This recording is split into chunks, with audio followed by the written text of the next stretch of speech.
했던 말씀 중심으로 기도는 기적을 낳는다, 기도는 기적을 낳는다라는 제목으로 은혜 말씀을 나누겠습니다.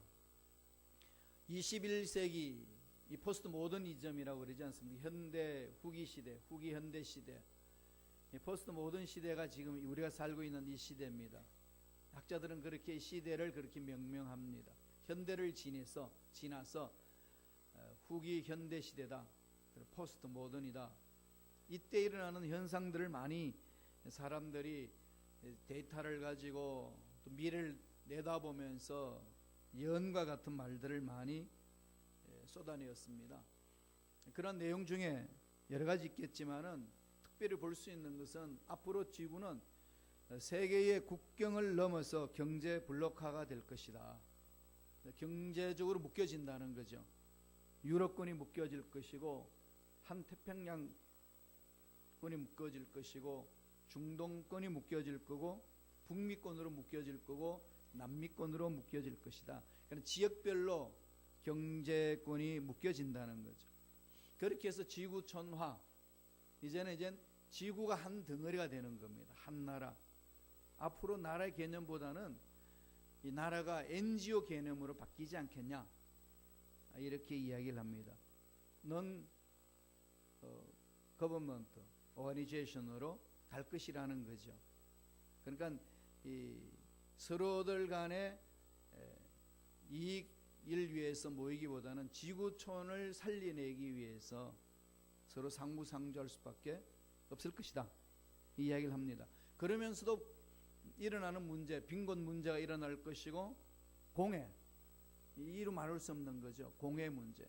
한국만 해도 중국에서 나오는 공해 막을 길이 없습니다. 황사가 심했는데 요새는 미세먼지인데, 중국 사람들이 그들 보기에는 동해 쪽이잖아요. 우리 애는 서쪽이죠.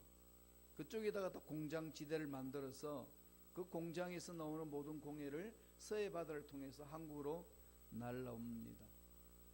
이런 문제가 이게 우리 한국만의 문제가 아니라 전 세계의 문제가 되는 거죠.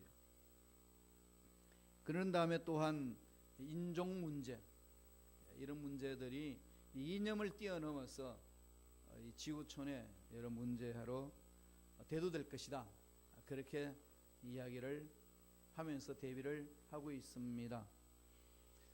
그렇게 시대가 변함에도 불구하고 변하지 않는 것이 있습니다. 뭐가 변할까요? 하나님의 진리는 변함이 없습니다.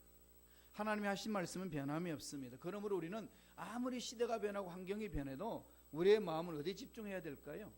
아버지 말씀에 집중해야 됩니다. 주님이 다시 오신다고 하셨기 때문에 다시 오실 주님을 기다려야 됩니다. 그러기 위해서는 어떻게 해야 되나요? 깨어서 말씀에 써야 되고, 깨어서 기도 생활을 해야 합니다. 오늘 본문을 보면은 기도 생활의 실천에 대해서 믿음으로 기도하라고 야고보서는 강조하고 있습니다. 야고보를 잠깐 소개하자면 그는 기도의 사람이었습니다. 꿇어 앉아서 많이 기도했기 때문에 별명을 얻었습니다. 낙타 무릎이다. 낙타같이 무릎이 그렇게 바뀌었다는 겁니다. 낙타 무릎 보셨나요? 하도 꿇었다가 일어서고 꿇었다 일어섰기 때문에 짐 실을 던지는 무릎을 꿇습니다. 그러니까 무릎이 발바닥처럼 팽팽합니다. 무릎을 꿇고 기도하는 자에게 붙여지는 그 별명이 낙타 무릎 같다 그러지 않습니까? 그만큼 부르짖는다는 거죠. 무릎을 꿇고 부르짖습니다. 오늘 야고보가 지금 우리에게 주는 교훈이 그겁니다. 기도를 시작했으면은 응답 받을 때까지 계속 문을 두드려라. 이런 영적인 고집스러움이 있어야 된다는 거죠. 끝까지 물고 늘어지는 것. 한번 물었다면 놓지 않는 것. 이러한 이 영적 전쟁에서 승리를 해야 된다는 겁니다. 왜냐하면 악한 영들은 우리들을 어떻게 하든지 넘어지도록 물고 늘어집니다. 그냥 넘어가지 않아요. 사소한 문제까지도 우리 심리를 이용해서 마음을 다 흔들어 놓아 버립니다. 그런 것이 우리 일상생활에서 늘 체험하는 거 아니겠어요? 은혜 생활하다가도 남편 간에, 자녀들 간의 대화, 아니면 우리 교우들과의 대화 한마디로 인해서 그렇게 평온했던 마음이 확 뒤집혀지는 역사들이 얼마나 일어납니까? 왜 그런지 자기도 모르게 그냥 기분 나쁘고 속이 답답하고 저기 섭섭함이 막 찾아오고 왜 이러는지, 내가 왜 이러지라고 그러면서도 그게 휘말려 들 때 있습니다. 신앙생활은 영적 생활이기 때문에 그렇습니다. 영적 전쟁을 치르는 삶이기 때문에 그렇습니다. 이런 상황 속에 이길 수 있는 길이 뭘까요? 끈질긴 기도를 강조합니다. 끈질기게 하라는 거죠. 그렇기 때문에 끈질긴 기도, 정말로 하나님의 기적을 체험할 수 있습니다. 오늘 야고보는 그러한 기적을 체험하는 기도에 대해서 우리에게 설명을 해줍니다. 첫째로, 믿음의 기도는 구원에 이르게 한다. 이 구원이라는 것이 그냥 영혼 구원으로 일방적으로 말하는 그걸로 끝나는 게 아닙니다. 전인적인 구원을 말하는 거죠. 말씀을 볼까요? 야고보서 5장 15절입니다. 다 같이 한 목소리 천천히 읽겠습니다. 믿음의 기도는 병든 자를 구원하리니 주께서 그를 일으키시리라. 혹시 죄를 범하였을지라도 사하심을 받으리라. 두 가지 차원에서 말합니다. 병든 자를 구원하리니 주께서 그를 일으켜 주시고 죄를 범하였을지라도 사하심을 받는다. 여기에서 병든 자를 구원한다. 구원이라는 이 말 자체는요, 온 우주적인 치유를 말합니다. 보편적인 치유를 말하는 거죠. 아담과 하와가 죄를 범해서 하나님의 말씀을 어겼기 때문에 심판을 받았습니다. 근데 심판하기 전에 주님이 뭐라고 선포하셨습니까? 하나님이 이 선악과를 먹는 날은 정녕 죽으리라. 우리가 죽는다는 그 개념을 가지고 그 말씀을 보면 이해가 안 됩니다. 정녕 죽이라고 그랬는데 죽었나요? 많은 분들이 그러죠. 언젠가는 죽으니까 죽은 거 아니냐. 주님이 그렇게 말씀하셨겠어요? 하나님이 정녕 죽으리라. 무슨 말을 하는 거죠? 선악과를 딱 먹는 순간에 죽었습니다. 뭘로요? 하나님과의 관계가 단절된 거죠. 영적 단절됐습니다. 그러니까 악한 영에 사로잡히든지 하나님의 영에 사로잡힌 둘 중에 하나인데 흑암의 세력에 사로잡혀 버렸습니다. 단절된 거죠. 그것을 영적으로 죽었다 그럽니다. 구원받는다는 사실은 뭘까요? 영적으로 관계가 회복되는 걸 말합니다.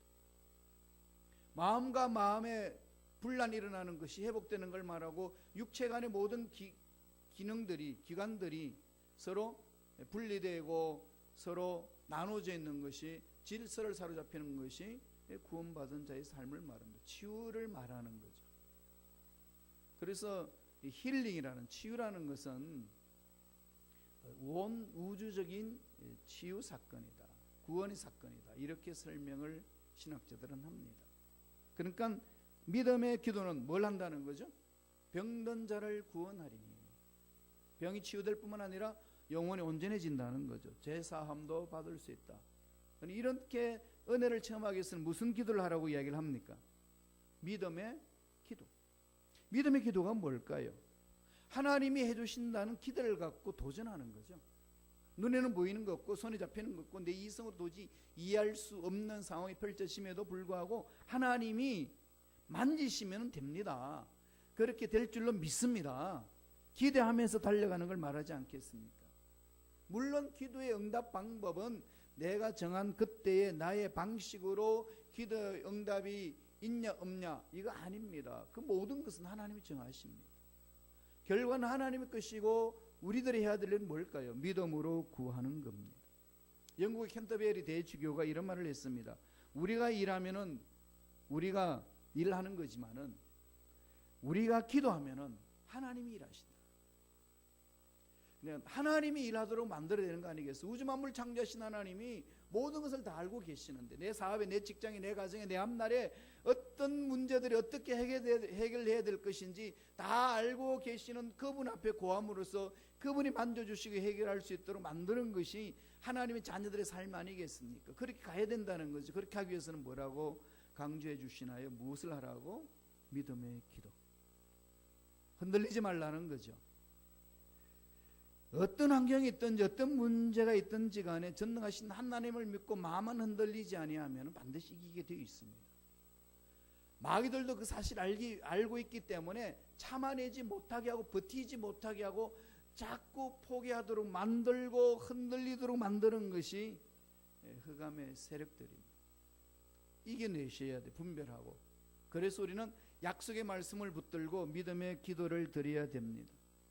우리가 기도할 때 병 낫잖아요. 기도할 때 문제 해결되잖아요. 앞날에 열려지는 걸 체험하지 않습니까?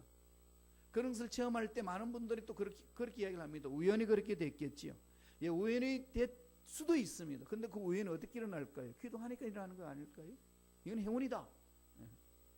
행운도요, 기도하는 자에게 찾아오지 그냥 오겠습니까? 많은 사람들이 우연히 어떻게 됐겠지라고 하지만은 기도할 때 그 우연도 일어난다는 사실을 잊지 말아야 된다는 겁니다. 따라서 우리 인생에 찾아오는 문제를 가지고 주저하거나 낙심하거나 절망할 것이 아니라 어떤 문제든지 간에 오늘 야고보가 강조합니다. 뭐를 강조하죠? 믿음의 기도를 드려라. 이 믿음의 뿌리는 어디서 오나요? 약속의 말씀입니다.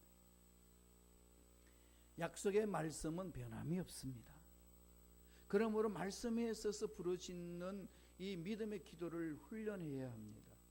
쉽게 되지 않습니다. 왜냐하면 그냥 살아왔기 때문에, 이 세상과에 너무 자연스럽게 살아왔고 훈련되어 있기 때문에 그것과 다르게 살아낸다는 것이 웬만한 훈련하지 않고서는 되지 않습니다. 끊임없이 해야 되는 거죠. 육체를 좀 복종시켜서 훈련해야 됩니다. 의식적으로 그것이 생각하지 않아도 무의식적으로 일어날 수 있도록, 사람이 자기가 무의식적으로 습관을 바꾸는 데에 실험을 해보니까 며칠 걸리는지 압니까? 21일간 걸린다고 합니다. 21일간. 어떤 사람이 늘 오른쪽만 운동화끈을 먼저 매기 시작했는데 의도적으로 왼쪽으로 멜 수 있도록 훈련을 해봤대요. 그런데 그게 무의식적으로 왼발 쪽으로 가는 그 기간이 21일간 걸린다는 겁니다. 말씀을 묵상하고 말씀 읽고 말씀을 기도하는 훈련들 그냥 한두 번 하고 마는 것이 아니라 그것이 내 생활 속에 습관화될 수 있도록 나가는 거죠. 훈련하는 겁니다. 믿음의 기도는 병든 자를 구원한다. 하나님의 예비하신 놀라운 복을 받아 누릴 수 있다라고 오늘 야고보는 우리에게 강조합니다. 이 생활이 힘들다고 중단하면 죄를 범할 수밖에 없습니다. 왜냐하면 뜻을 모르니까. 하나님이 정하신 뜻을 알기 위해서 우린 기도해야 될 뿐만 아니라 그 뜻이 이루어지기 위해서도 몸부림을 쳐야 됩니다. 믿음의 기도 잊지 마세요. 약속의 말씀을 부여잡고 몸부림을 치자. 약속의 말씀을 받기 위해서는 어떻게 된다고요? 늘 말씀에 가까이 해야 됩니다. 혹시 전혀 말씀과 상관하지 않고 있다가 주일날 한번 와서 말씀 펼치고 말씀 듣는 그것이 내 생활로 되어 있지는 않은지 한번 돌아보세요. 마음은 정말 내가 말씀에 쓰기를 원하고, 마음은 정말로 말씀을 읽고 말씀 속에서 약속을 받고 하기는 원하지만은 실제의 영적 생활이, 신앙생활이 어떻게 하고 있는지 돌아보라는 겁니다. 야고보는 그걸 강조하는 거예요. 기도는 기적을 맛보게 하는데 그 기적을 맛보게 하는 가장 기본적으로 가져야 될 자세는 믿음의 기도다. 믿음의 기도다. 혹시 이건 안 되는 거야, 이건 어쩔 수 없는 거라고 내려놓았던 것들 다시 한번 점검해 보세요. 누가 안 된다고 말해서 내가 믿음을 잃어버리고 내려놓고 있는 건지, 환경이 아니면 나의 경험이, 주위의 사람이, 점검하셔야 됩니다. 늘 말씀드리지만은 정말로 하나님 아버지께서 그건 안 된다라고 선언해 주셔서 내가 멈춘 이인지, 아니면 내 경험 속에서 문제인 주눅이 들어서 감히 도전도 못 해보고 그냥 내려놓은 것인지 돌아보세요. 젊었을 때 꿈꿨던 것들, 내려놓았던 것 왜 내려놨는지, 한때는 그런 꿈이 많았는데 난 그 꿈이 어디 갔는지 모르겠어 라는 것조차도 여러분 다 점검하셔야 합니다. 하나님은 우리 생각 속에, 우리 양심 속에 계속 말씀을 주시고 나는 너를 통하여 이런 일을 하고 싶다고 말씀하고 있음에도 불구하고 하나님 내 상황 속에서 내가 가지고 있는 영역 속에서는 도저히 못합니다라고 생각한 나머지 그것을 내팽개쳐버린 일은 없는 건지 돌아보라는 겁니다. 야고보는 우리에게 도전합니다. 믿음의 기도는 병든 자를 구원하리라. 온전하게 치유해 주십니다. 우리의 삶, 우리의 생각, 우리의 양심, 이런 모든 부분들이 병든 부분이 얼마나 많은지 모릅니다. 자기도 모르게 여러분 마음속에 뭔가가 이렇게 막 꿈틀거리는 게 있잖아요. 나는 이런 삶을 살고 싶지 않은데, 나는 죄를 짓고 나서 나 이런 걸 정말로, 이런 죄는 더 이상 짓고 싶지 않은데 나도 모르게 그런 환경만 되면 마음이 끌리는 것, 마음이 뺏겨버리는 것. 왜 그럴까요? 약하기 때문에. 약하기 때문에 그렇지만은 근본적으로 하나님께 관계에 문제 있기 때문에 그렇습니다. 그거 그냥 내팽개치지 마시고 그 부분들을 치유받아야 된다는 거예요. 믿음의 기도는 병든 자를 구원한다. 이런 기적이 있습니다. 두 번째로, 의인의 간구는 역사하는 힘이 크다라고 강조합니다. 의인의 간구라고 그랬어요. 한번 읽어보실래요? 야고보서 5장 16절입니다. 다 같이 한 목소리 천천히 읽습니다. 그러므로 너희 죄를 서로 고백하며 병이 낫기를 위하여 서로 기도하라.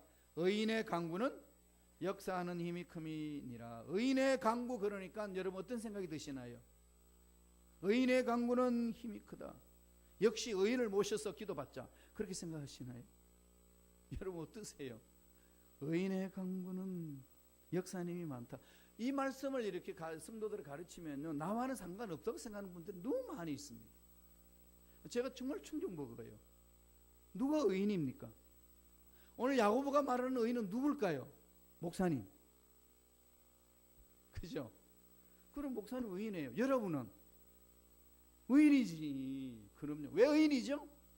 예수 믿기 때문에. 예수 믿는 자는 모든 죄에서 씻음받았습니다. 다 죄책감에서 자유함을 주셨어요. 그러므로 나는 누구라고요? 의인입니다. 의인을 영어로 뭐라고 표현했죠? 저스티피케이션 얘기했지만 일방적으로 의인을 성도라고 그러잖아요. 그죠? 성도, 거룩한 도를 찾는 자, 거룩한 자. 그걸 영어로 한 단어로 표현하면 뭐라고 그랬죠? 세인트. 세인트를 다른 말로 표현하면 뭘까요? 성자. 되게 얼굴 화끈거리죠. 안 그런가요? 내가 성자래. 예, 성자예요. 그 거룩함은 어디서 올까요? 나의 훈련에서 오는 것이 아니고, 나의 배움에서 오는 것이 아니고, 예수 십자가에서 주어지는 거예요. 자기 공로 안 해요. 그런 걸 하나님께 감사하는 거죠.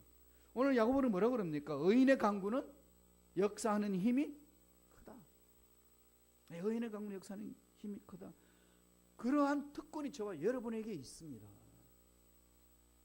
하나님은 예수 그리스도 안에서 죄를 씻음받고 하나님의 자녀가 된 자에게 주시는 그 능력은 어마어마하다는 사실을 잊지 말라는 겁니다. 마귀는 그런데 이것을 다 흔들어 버려요. 믿음을 빼앗아 버리잖아요. 믿음 위에 서지 못하게 합니다. 자기가 의인이라는 사실조차도 기억하지 못하게 한다는 거죠. 의인의 간구 그러면 제일 먼저 떠오르는 게 무슨 생각이 떠오르시나요? 내가 어저께 무슨 죄를 범했지? 이게만 떠오르지 않나요? 이런데 무슨 의인이야? 똑같은 죄를 반복하는데. 그래서 예수님이 우리를 대신 십자가에 못 박혀 돌아가셨습니다. 그만큼 대가를 지불하고 우리를 의인으로 만들어 주셨습니다. 이런 부분을 엘리야로 예를 들어서 야고보는 설명을 해줍니다. 엘리야는 우리의 성정과 같은 사람이라. 이 무슨 말이죠? 우리하고 똑같다. 특별한 인간이 아니라는 거죠. 똑같다. 똑같은데 그가 무슨 일을 했냐? 죽은 사람도 살려내고 위대한 일들을 일으키고 이방신을 섬기는 흑암의 세력들과 싸워서 승리를 하는 850명의 거짓 선지자들과 싸워서 이겨내는 참으로 영적인 사람이었습니다. 그런데 그 사람이 우리와 똑같다라고 이야기를 합니다. 그랬더니 그가 이스라엘 백성들이 죄악을 범하고 있으니까 우상을 섬기고 있으니까 하나님이 엘리야에게 말합니다. 야, 너 기도해라. 어떤 기도할까요? 이 땅에 3년 반 동안 비가 오지 않도록 기도해라. 아니, 행복을 원하시는 하나님 왜 그랬을까요? 깨닫기 위하여 고난을 주시는 거죠. 왜 이 땅이 가뭄이 있고, 왜 이 땅이 고난이 있고, 왜 이 땅이 문제가 있는지 깨닫게 해주시는 겁니다. 우상 숭배에서 벗어나라는 거죠. 그렇게 3년 반 동안 훈련시키고 나서 하나님이 엘리야에게 다시 말합니다. 기도해라. 무슨 기도할까요?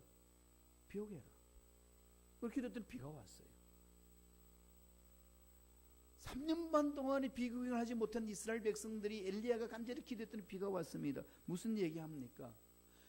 비 오지 말라고 기도했더니 비가 오지 않고 비 오게 했더니 비가 왔다는 겁니다. 그 사람이 누구라고? 엘리야인데 엘리야는 누구라고 얘기합니까? 우리와 똑같은 사람이라고 이야기를 해줍니다. 의인이라는 거죠. 의인의 기도는 이렇게 힘이 있습니다. 역사는 힘이 큽니다. 왜 주눅 들고 있습니까? 연세가 드셨기 때문에, 돈이 없기 때문에, 배운 게 없기 때문에, 환경이 그렇기 때문에, 과거에 나의 아픈 사건이 있었기 때문에 그러나요? 그것 때문에 짓눌려가지고 죄책감에 빠져서 그냥 그렇게 머물러 살고 계시나요? 그러면 예수님의 십자가의 그 은혜는 어디 있습니까? 십자가의 그 엄청난 대가를 지불한 그 은혜는 어디가 있습니까? 돌아보세요. 자신들을 돌아보셔야 됩니다. 너무나도 우리는 우리에 집중하고 있습니다. 하나님 늘 말씀합니다. 너에게 집중하지 마라. 어떤 문제 앞에서 실망하고, 어떤 문제 앞에서 낙심하고, 어떤 문제 앞에 실패하고, 나는 왜 이것밖에 안 되는 거냐, 나는 왜 저 사람들은 평가밖에 못 듣느냐, 이런 거 가지고 고민하지 말라는 거죠. 원래 죄인이었고, 원래 죽을 수밖에 없고, 원래 지옥 가는 존재였는데 독생자 예수를 보내주셔 살려주셨다. 따라서 너희들은 예수 십자가로 인해서 살아난 자다, 의인이다. 의인의 강구는 역사님이 크다. 엘리야처럼 그렇게 담대하게 믿음으로 부르짖으라고 오늘 저와 여러분에게 말씀하고 있습니다. 우리 교회 2025의 문제들 앞으로 어떻게 펼쳐질는지 아무도 모르잖아요. 하나님이 그렇게 대비하라고 주셔서 우리가 선포하고 준비하고 있지만은 그 결과 어떤 것인지 아무도 모릅니다. 이를 어떻게 해야 되나요? 부르짖어야죠. 여러분의 인생 앞날 장담할 수 있나요? 장담할 수 없잖아요. 그렇게 젊던 우리 고이탄희 집사님, 정말 신앙이 신실하게 열심히 주님의 뜻을 이루기 위해 살고 몸부림쳤던 분이었어요. 정말 신실하게 신앙생활을 하려고 노력하더라고요.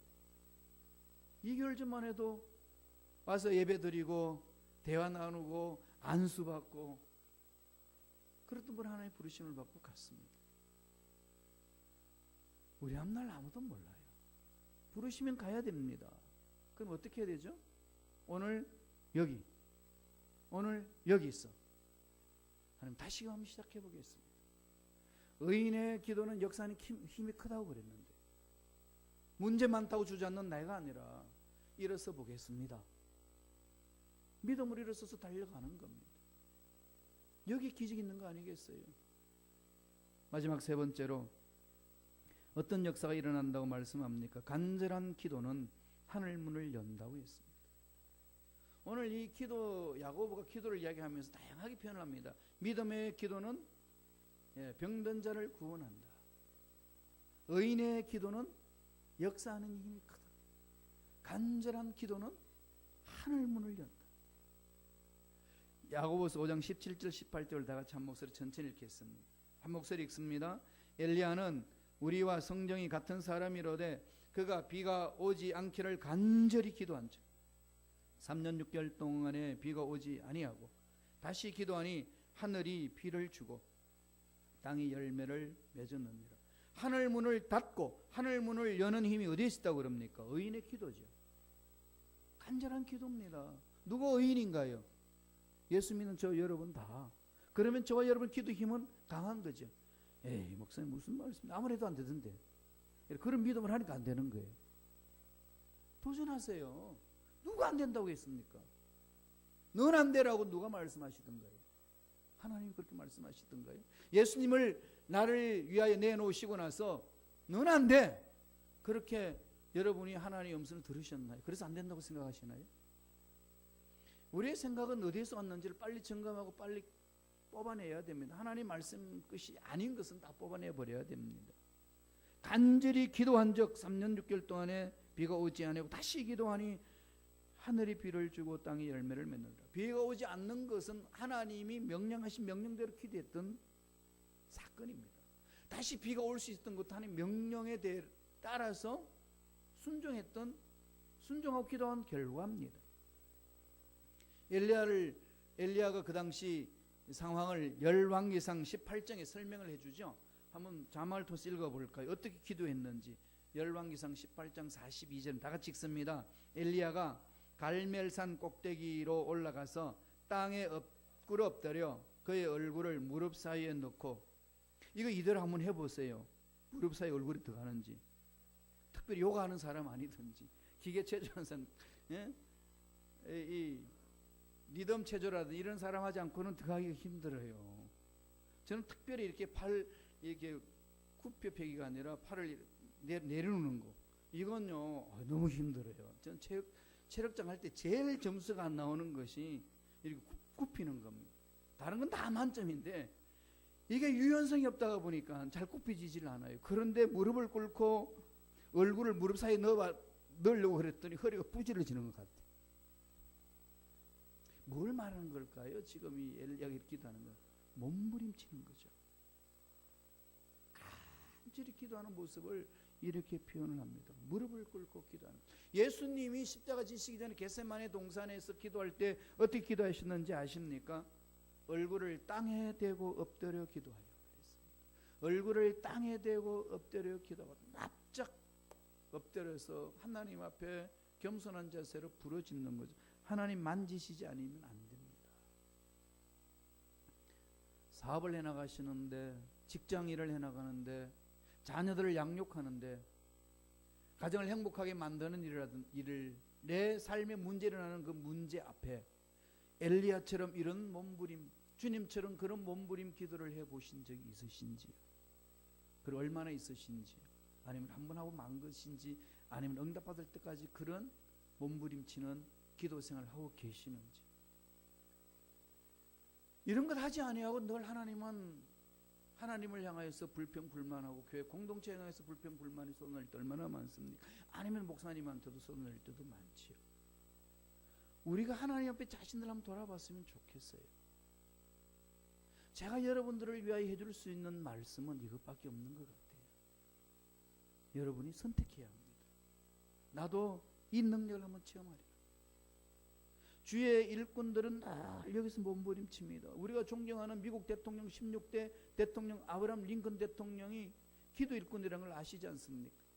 초등교육도 제대로 못 받았던 그가 대통령 되기까지 모든 과정은 어마어마하게 환란이었습니다. 고난이었습니다. 그러나 그는 꿈이 있었어요. 하나님이 주신 꿈이 있습니다.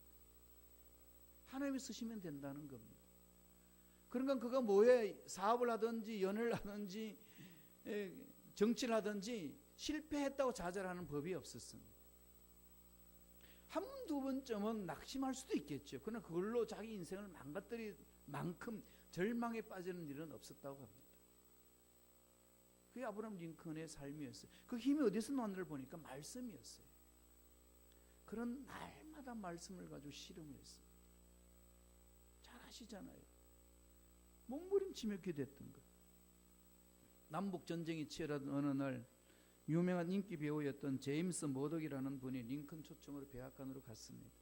저녁 식사를 마치고 전쟁의 여러 가지 이야기를 들으면서 시간을 보내고 나서 각자 숙소로 갔습니다. 이런 새벽에 나보니까 머덕이 보니까 어느 구석에서 흐느끼는 신음소리 때문에 일어나서 가봤습니다. 누가 저렇게 신음소리를 내며 흐느끼고 있는지. 복도 깊숙이 자리한 대통령 집무실이었는데 그 집무실 소리에서 신음하듯 부르짖는 소리가 바로 아브라함 링컨의 기도 소리였다고 합니다. 주여, 이 부족한 종은 제 힘을 할 수 없습니다. 지금 남북전쟁에서 힘을 잃었습니다. 도저히 스스로 감당할 수가 없사오니까 하나님 함께 해달라고, 마지막 순간까지 함께 해달라고, 이 나라를 긍휼하게 주시고 더 이상 싸움이 없는 나라, 자유를 얻는 나라가 되게 해달라고 몸부림치면서 기도하는, 울면서 기도하는 소리를 들었다는 얘기입니다. 그 무릎을 꿇고 함께 부르짖는 거죠. 대통령 자리에 서 있으면서 하나님이 다스리지 않으면 안 된다라고 하는 절체절명의 위기감을 가지고 이 나라를 이끌어 왔습니다. 기도하는 일꾼들이 많았어요, 미국은. 그래서 이 나라가 이렇게 써 있는 거 아닐까요? 전 세계 선교사로 선교하는 나라가 이 미국 아닙니까? 하나님을 위하여 사는데 하나님이 이 나라를 그냥 내팽겨 치시겠습니까? 그러지 않습니다. 중국이 일어난다고 그러지만요, 기도하는 이 미국 당하지 못합니다. 엄청난 역사를 갖고 있는 중국이지만은 걔네들의 사상과 걔네들의 가치관과 걔네들의 신앙이 없는 그 삶 속에서는 미국 절대로 못 이깁니다. 물론 미국이 완벽한 거 아니에요. 잘못한 거 많습니다. 어리석은 짓 많이 합니다. 그럼에도 불구하고 기도하는 일꾼들이 있습니다. 그거 아시나요? 지금 대한민국에 일어나는 건요, 여러분, 이거 상상할 수 있나요? 방탄소년단으로 들어보셨나요? BTS. 이건요 세계를 지금 뒤흔들어 버립니다. 미국 청소년들이 막 BTS 보려고 막 난립니다. 뉴욕에 공연 왔는데요. 거기 4만 명이 넘어서 가는 거기에 그냥 표를 파니까 20분 안 돼서 다 매진돼 있습니다. 앞자리 가려고요. 하룻밤 거기서 노숙합니다. 텐트 치고. 미국 애들이. 누구 보려고? 한국 애들 보려고. 여러분 이게 가능한 일인가요? 지금 세계가 깜짝 놀라고 있어요.